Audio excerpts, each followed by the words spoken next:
So in the last module, we discussed how state intervened in the health sector in Britain in the 19th century.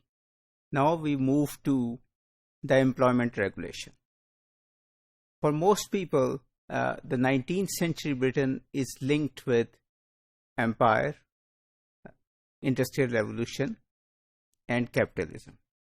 But of course, as we have seen in many previous modules, social policy got its start during the 19th century.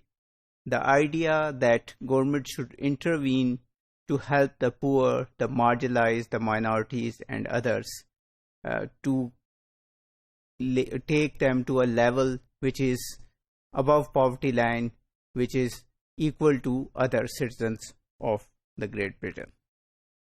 Like in other areas, employment regulation was slow to come by, as there was increased resistance to this kind of activity by the state.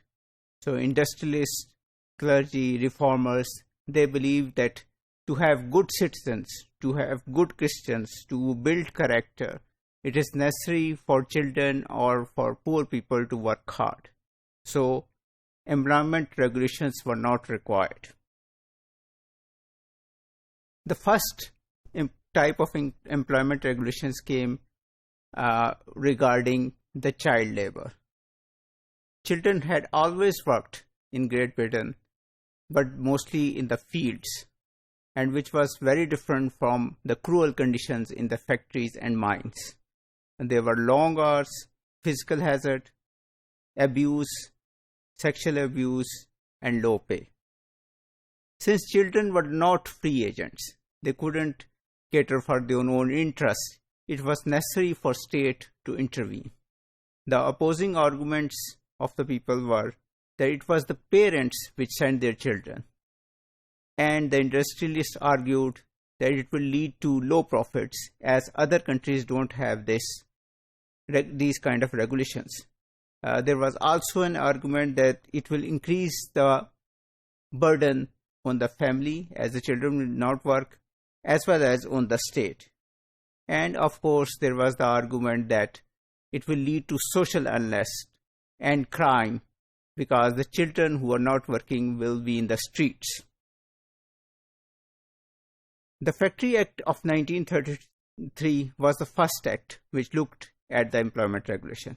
And what it did was, it prohibited the children who are of less than 9 years of age to work in the factories. And it also limited the children who are from 9 to 13 years old, limited their hours of work in the factories. The Mines Act raised the starting age of children working in the mines to 10 years. These two acts together brought almost an end to the systematic employment of very young children in the factories and mines.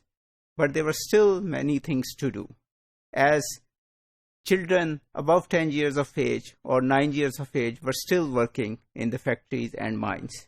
Then the 1844 Factory Act restricted the conditions of young and women workers to only 10 hours a day. So previously they worked more than 10 hours a day, and this act of 1844 restricted their working hours. The 1967 was a landmark act because it applied the previous employment regulations to all the factories, so there were no exemptions. Every factory had to accept the employment regulations. Then Factory Acts of 1878, 1891 and 1895 further improved the employment conditions. The Trade Union Act of 1871 gave collective bargaining rights for the first time to the workers.